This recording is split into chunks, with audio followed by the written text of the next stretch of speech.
Sometimes I be right in your face and hit like Genjutsu in place. That's how it be though. Nothing but great effort just to get a C though. Eyes watching but we never seem to be though.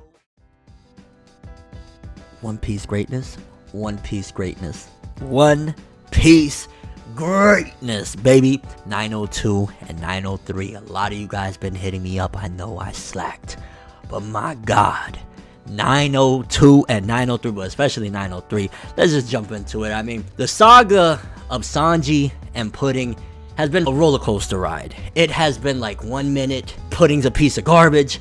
Next minute, I feel bad for Pudding. Next minute, it just continues. It never fails with the saga of that, and to finally see it come to a head and what Pudding did for Sanji, it was marvelous because she knew that Sanji maybe developed some feelings. He also experienced heartbreak, because I'll never forget, and that's one of the things that I liked about this arc, the whole Cake Island arc, because you had a ton of stuff. Sanji was literally living a nightmare. Had the bracelets that if he left his arms would explode. Owner Zeph was threatened, you know, Owner Zeph's life was on the line, and Pudding was like, you know, I've been watching the anime a little bit, and I'm gonna probably do a whole video on that as well, talking about the anime, but Sanji was living a nightmare, and whatever Pudding, because she took out a lot of the memories of him and her, because again, Sanji probably was really getting feelings for her. He probably really did, because at one point, you know, when she left him, well, not left him, but when he overheard who she really is and what she really thought of him, and you saw, you know, the roses and him crying and everything, that shit was powerful.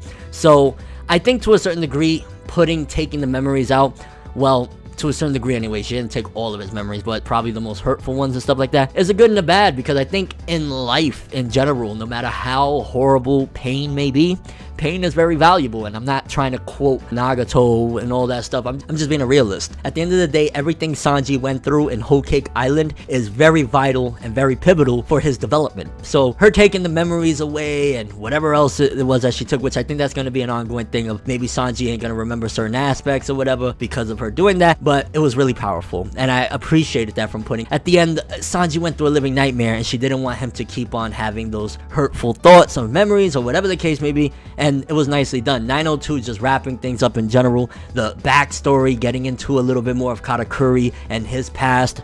Powerful stuff. Oda really made sure this time around, like, I will say wholeheartedly, Whole Cake Island destroys Dressrosa. Just bottom line, aside from, like, you know, there was a couple good fights in Dressrosa. I think Gear 4th was an amazing moment. There was great moments, but just in terms of every little detail had some really good meaning. You know, diving again back into Sanji's backstory, seeing this villain Katakuri and what led him to there. It was really powerful stuff. It was basically showcasing that he turned into the legend that made that legend to protect his family because he loved his family so much. So going into all these times where we saw Katakuri would not have it for the disrespect or attacking of his sisters and shit like that, it all culminated into that. I think it was cool to see Brule knew the truth about Katakuri, but because she loved her brother so much, she kept up with the lie that he never laid on his back, and you know, the whole thing with his mouth, you know, not to get too into my own stuff or whatever, but obviously as a kid, you know, growing up with a cleft lip, it was something that was, you're the oddball, you know what I'm saying? When you have any type of difference, whether it be you're missing an ear, or maybe you got a scar right here, whatever it is, you're always going to have those insecurities. And seeing the way Katakuri flipped it on everybody and turned his insecurities into a power and a legend, phenomenal. And Oda's writing again shines in moments like that, and that's why I'm so appreciative, because in Dressrosa, a lot of the Tontada stuff I just really didn't care, like the toys and stuff, it was overwhelmingly annoying. But this arc, Oda really put interesting stuff, and I think that's not even just, you know, quality writing, it's just, it was a lot more interesting to me. It was more personable, it was more getting into these minds of these characters and seeing what really made them tick and what made them go the route that they ultimately went. Now with that being said, 903, baby, the world is watching the Fifth Emperor, bro. I'll never forget it. I'm not gonna lie, I'm not one to brag, but because of the backlash that I got, I just gotta throw this in there, okay? I got really bad backlash a couple of times. Every time I would say, well, logically, wouldn't Luffy become an emperor at some given point, right? You know what I mean? Especially if he takes down Big Mom, wouldn't that make him an emperor? Everybody said, you don't know about One Piece, shut up. And I got bad backlash, and I'm like, in my opinion, damn, but all right. And then he becomes the fifth emperor, baby. Regardless of how he did it, no matter how you move, get it done. He did it, bro. It was Big News Morgan with the fake news of how Big Mom took an L. I ain't gonna lie, 902 and 903 in general, it felt like a movie almost. The emotions and everything, like Luffy thinking that his bounty dropped, Sanji's bounty surpassing Zoro's, Sanji now being officially Sanji Vinsmoke. I'm kind of curious how Judge is gonna take that, because he kind of wanted to keep Sanji just, you know, we've seen he was disgusted with it. He didn't want nobody, don't tell anyone I'm your father. So the fact that it's out there now, it's gonna be interesting to see when they ever reunite how they feel about that, and you know, if anything's changed. I imagine Sanji, he doesn't give a fuck. He's like, fuck them. Which also I could definitely see it was a small setup. The whole thing that was it Nichiji, one of his brothers had put in the can or whatnot. So I think that little power is going to be used at some given point. Again, it's kind of like just a small setup, but it's going to be thrown in the back burner of everybody's minds until one day, oh shit, Luffy does something crazy, and it ties back to that. That's Oda planting seeds. Nami has new powers, bro. Like, I don't even give a fuck. 903, 11 out of 10. Best chapter of the year of anything I've read, anything I've reviewed. I'm hyping a little bit over Boruto, but One Piece is in a hole.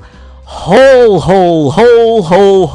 I'm sounding like Santa Claus. No, but One Piece is in a whole other level. It just really is. I mean, the fine detail going into, again, Nami having new powers. I like that the smaller, weaker characters of the Straw Hats are advancing as well. That is a big power to have. One of Big Mom's homies is officially rocking with them now, you know, little souls, whatever. Like, that is really cool, because now it makes me feel a little bit more comfortable when Nami's going to go into action and go into combat and have a good fight, that we're going to get an even better fight, because she's going to have more techniques. She's not going to have to rely on anyone, which she hasn't really relied on anyone for a while. But realistically speaking, when you think of Nami, even up until this point, you're thinking, well, she got tricks up her sleeve, but you know, a bad one can take Nami down. Now with this power, I feel as though the greater opponents, the stronger opponents, Nami can somewhat, at the very least, hold her own, because that's a good power to have. And the jokes with Sanji and everything, just legendary. But then the world is watching, baby.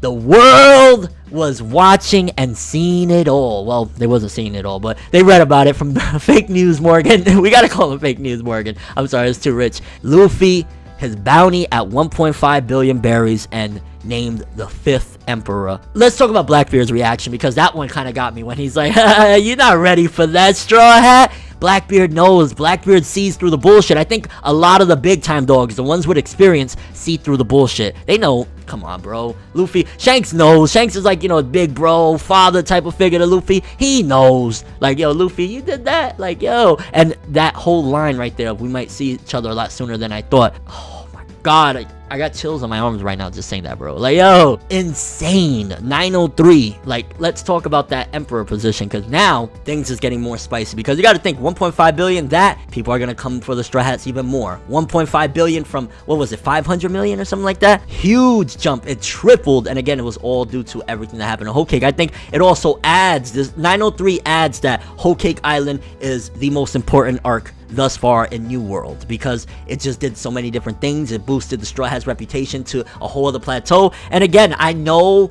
and I'm kind of curious, I gotta dabble in it. I've been away for a bit with the One Piece, but how is the Sanji versus Zoro fans feeling right now that Sanji got a bigger bounty? Are the Zoro fans upset? Like, Zoro fanboy 124, you mad right now? Like, how you feeling right now that our boy Blackleg is at a decent bounty, bro? He surpassed old Mosshead. I ain't gonna lie, I was just like, that's fucking cool. Like, just a lot of really awesome stuff, and everything about it. Like, Whole Cake Island, honestly, this is my favorite arc of New World thus far. Dressrosa doesn't come close. Punk Hazard, it was good, but just none of those arcs really stuck out to me like this one, because Oda just really, all the subplots, because with One Piece, it's a very heavy-filled, subplot-filled story, because you have the main objective, but then you also have a million things and a million introductions to brand new characters around it. And this time around, Oda really did his thing in making it enjoyable, interesting. Maybe you could argue that it stood too long in certain aspects, but I like the fact that he switched back around and forth to different characters and what they're doing. It wasn't boring. Not that One Piece is ever really boring, but the pacing was just a bit better. I'd say the worst pacing that they did throughout this arc that Oda really did was Big Mom, you know, chasing the Straw Hats. That did get old. I was like, yo, we did this for like half a year or some shit. Like, what is going on here? So that was really the only thing. But chapter 903 just cemented so many different things for this series. Okay, so if he's an emperor now, then that means that they're gonna move on him soon. The government ain't gonna play, you know what I mean? If they moved on Ace when Blackbeard captured him and they made an example out of him, they're really gonna be coming. So I expect either during the reverie or following the reverie, that's when they're gonna say, yo, we have to go and take this guy down. He's making too much noise. There's too much going on.